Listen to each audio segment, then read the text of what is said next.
Hello, my Luna babies. Oh my goodness, how are you guys? I'm doing good. It's a very good Wednesday. Now, today we are going to be going over a book, guys. Book review. You guys like my afro? Yeah. If you don't like it, you're racist. Okay, so guys, guess what book we're going over today? We are going over Haunting Adeline by H.D. Carlton. Okay, guys, I literally love this book. I've read Haunting Adeline and Satan's Affair. I haven't read Hunting yet, guys. I don't know if I want to. Like, I've got it. Like, I have my reader friends. Okay, so I've gotten it spoiled for me a couple of times, which is okay. I don't mind that. I still read it even if it is spoiled for me. Just like it's so intense, and I'm gonna get annoyed more so. So you already know what I'm about to start off with. My birthday candle. I always regret putting on lip gloss.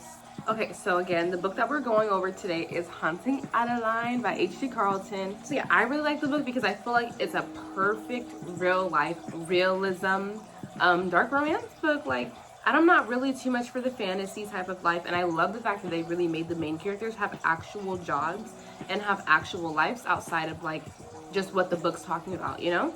And I love that it adds like these extra little fun, like little side things too for both of them. And it's just like, it's cute. The main character, her name is Adeline. Obviously the book is Haunting Adeline. So obviously Adeline. She's like a dark academia vibes. So what she does for a living, guys, she's an author, which I like love because I was like, H.D. Carlton, is this supposed to be you? And then, she's the other main character. In the beginning, we know him as Z, but his name is Zaid. We'll get to know his job and what he does in a little bit. Addie is living at her dead grandmother's mansion. Haunted mansion, as her grandmother says, okay? Her grandmother always believed the place to be haunted, so Addie just carries on that torch and says it's haunted. It probably is. When I said the book does have like aspects for both characters, like different side things and stuff, they do go into a lot of like detail about like Addie and her grandmother. I'm not gonna get into that too much today just because like this book is already a lot to get into and I don't want a whole hour-long video. We're gonna do that in a separate video, and we need to talk about the trigger warnings.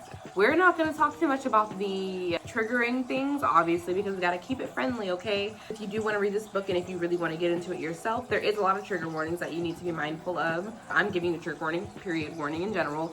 It's a lot. I'm not triggered easily, nor was I triggered at all, for real. So obviously we introduced Addie, and she is out doing a book signing, and that's the first time Zaid lays eyes on her. She notices him and is like, who's that guy looking at me? Like, he's kind of attractive, but I really can't see his face. And he's like, like, yeah, that's me. He immediately is like obsessed with her, like from first glance. That's what I want. That's how I need my man obsessed with me. So now Addie knows at this point when she sees him as Zaid, and she doesn't really like piece it together, but she gets into the fact that she knows that she has a shadow. She's like I have a stalker, you know, he's never done anything to harm me, but I know like I have a shadow. Let's get into Zaid a little bit, okay?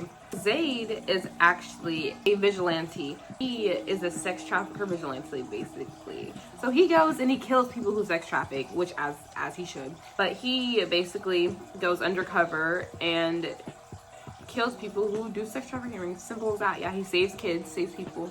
So he's like a little crazy, but he's got a good side, okay? But he's got his own fucked up head because of the way he grew up and the things that he's witnessed and seen. So he's a little crazy himself, but he took his crazy because he knows that he likes to kill people. He took his crazy and used it for good, and that's why I really like the book. But because of the way he was raised and the things he's witnessed and the trauma he has this weird kink, a cat and mouse kink.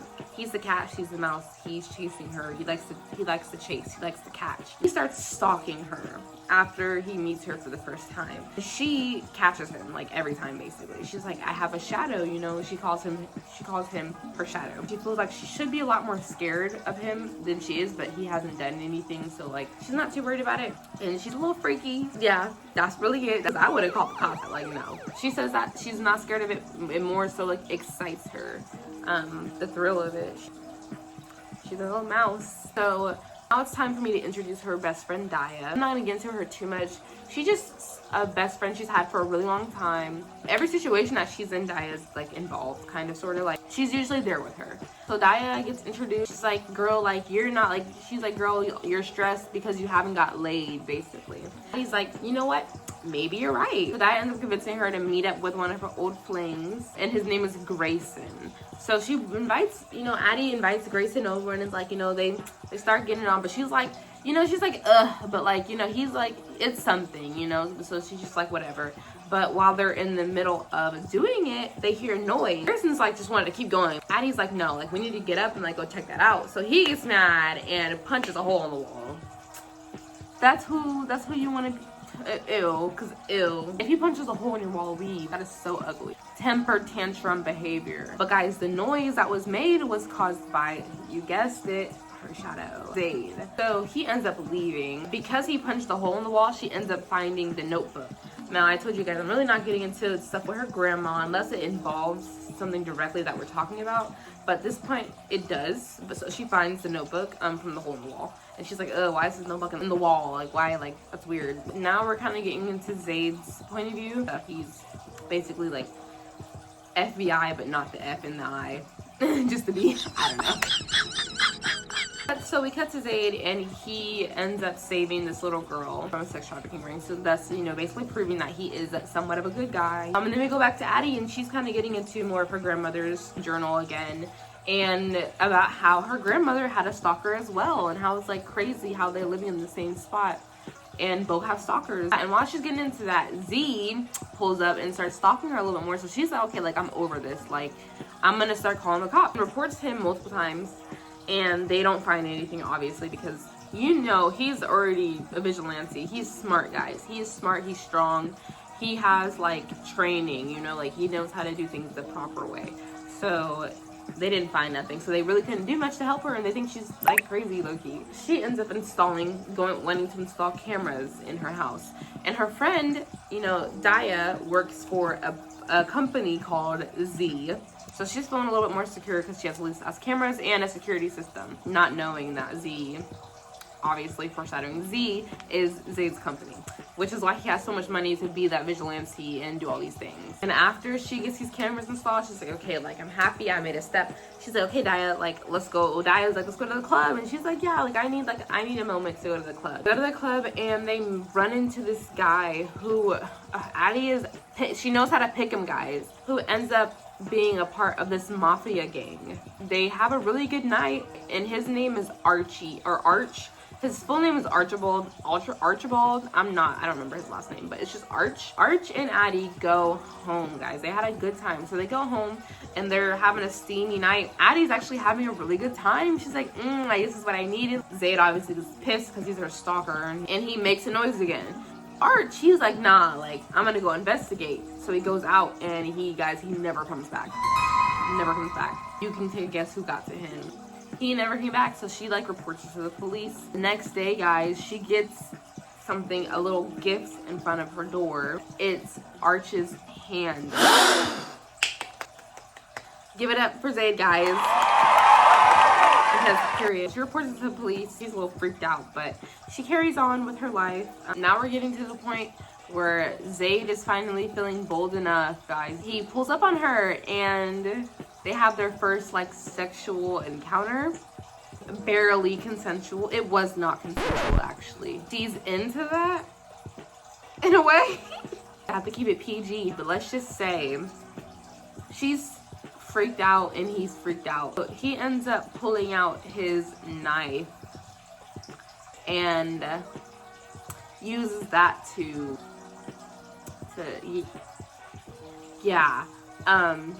and she low-key enjoys it. Afterwards, she's left feeling like disgusted and terrible about herself. Like, she feels like she shouldn't have enjoyed it. That's a lot. And, like, she was basically sexually assaulted.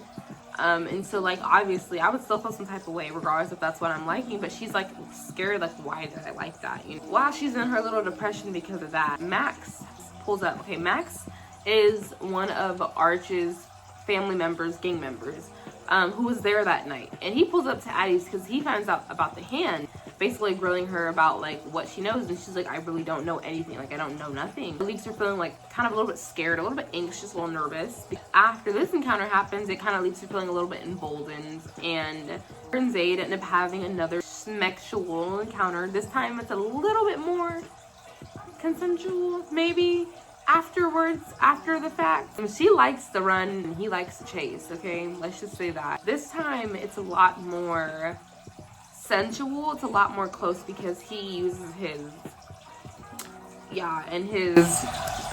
but she enjoys it. She enjoys it. She's starting to, you know, get closer to him and enjoy his crazy company. So she starts confiding in him about, you know, her great grandmother Gigi and her stalker, and how like it's vaguely familiar, like, and how it's a little bit weird, and he's just like brushing her off like, whatever, like, girl, like, hush, like, whatever. Like, Addie does tell him about Max's little pop-up, and so he goes and pays Max a little visit. He takes care of it. Addie's at this, like, I think it was a cafe, restaurant, don't quote me on it, guys. She was out somewhere. Zayd's just doing his usual thing, you know, stalking her or whatever. And he runs into his next target, guys. His next target is a guy named Mark Williams. Mark is a weirdo, and he sees Mark take a picture of Addie, and he's like, what the fuck, like, that's my girl. So he goes up to him and is like, he basically introduces himself to Mark. He's like, oh, that's my girlfriend right there, Addie, yeah, that's mine. Being possessive, basically, like implying that that's his. Addie's like, what the fuck? She's like in denial about her feelings for him. So she's like, what the fuck, like, she's like, I don't want to act like I'm his. So she's kind of just like there, just quiet, and he's like talking and like just going along with it, but not really, but you know, is. And Mark ends up inviting them both out to one of their parties. And so Addie's like, yeah, because she realizes that Mark knew her Gigi, her great grandma, and so she wants some answers about, you know, stuff she's finding in her notebook and about her death. Z's like, ugh, but he's like, okay, fuck, like, it's a chance for me to get on the inside.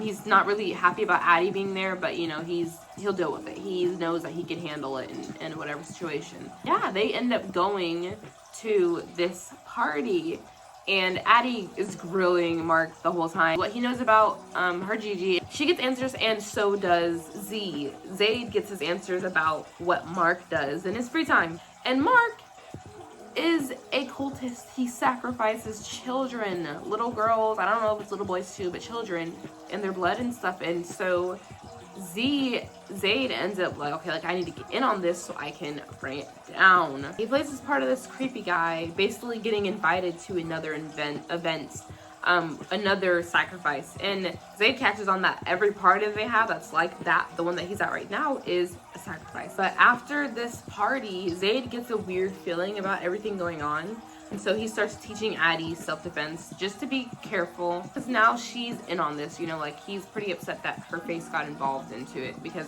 he's possessive, you know, like, that's his. He doesn't want anything to happen to her, obviously. Halloween comes around, and every year Addie goes to this carnival, this scream carnival called Satan's Affair. Yeah, guys, a call back to the beginning. Is crazy. So we get a little pop-up of a main character in that book. They go this year, and they go to every single sightseeing, and they end up going into the haunted mansion that the main character in Satan's Affair, Sybil, I don't know how to say her name, guys, I'm so sorry. She is there, and she has a whole origin story of herself. If you guys want me to do a podcast over that book too, let me know, because that book is crazy, but I'll do it. So they go to the Satan's Affair carnival, like I said, and while they're there, they run into Mark and two of his creepy old friends, and they're like, why is he here? Like, he's an old guy, like, why is he here? They're kind of trying to make small talk with Addie, and Addie's like, okay, like, whatever. She keeps going. And you already know, baby daddy Zayd is there. And he's like, hell no. So Sybil and Satan's Affair, I'm so sorry, I'm butchering her name. She has a sniffer for shitty men, shitty people, disgusting people, so she catches onto them and starts hunting them herself as well. And Zayd runs into Sybil, and he's like, what the fuck, like, this crazy little girl. He takes a slight liking to her because she's crazy just like he is, and he feels bad for her almost. And he's like, okay, like, you know, so they end up rounding up Mark and his creepy old men friends and hiding them in a room. And, you know, Zayd starts hurting them, but he's like, okay, I want to go to Addie and make sure she's good. So he's like, Sybil, like, you know, do your thing. And she handles them. She handles them. And Addie goes to the mirror horror room. Addie doesn't even know any of this stuff is going on, by the way, guys. She doesn't know any of it's going on. So she goes to the mirror room, because that's the last one. And Addie doesn't go with her. I'm not sure why. I don't remember why. But Addie doesn't go with her. And Zayd ends up finding her. They get freaky. It's their first time, like, having actual sexual intercourse. Like, P and V, you know? Let's just say it was worth the wait for both of them. It was a nice read. If, like I said, if you like this type of stuff, definitely read it. It's a nice read. Like, H.D. Carlton did her big run. After that, she's, like, still, like, resisting him. He's like, run. So she runs to the forest, and she basically, like, starts realizing, like, I'm in love with him. I can't resist him. Like, I want this. Like, I'm running because I want this, you know, not because I'm really scared. She realizes, like, I love him. Finally, I'm like, girl, because, like, girl, I've been new. Like, girl, how you didn't know? I've been new. Now, we jump to Zayd's point of view again, and Zayd goes to this other party, which we now know is Sacrifice Days. And he gets invited down, and they bring out a little girl. Now, Zayd has to play the part and act like he's a pedophile, so he has this little girl, like, sit on his lap, and he's, like, whispers in her ear, like, acting creepy, but he's, like, obviously telling her, like, hey, like, I'm gonna get you out of here. And she's still scared as fuck. She's, like, get me out of here and do what? Like, she's been tortured her whole life, you know? She doesn't know what's going on. You know, once they brought up a little girl, he had a change of plans because they didn't know a little girl was gonna be involved. And he just hides her and kills most of them, honestly. He does this big one, kills most of them. But he finds out that whole thing, they were on to him. That whole thing was not only a test, but a distraction, because they were gonna go kidnap Addie. So he finds that out and is like, what the fuck? And he realizes Addie's in danger. Now, it cuts to Addie. We don't know what happens, what he does.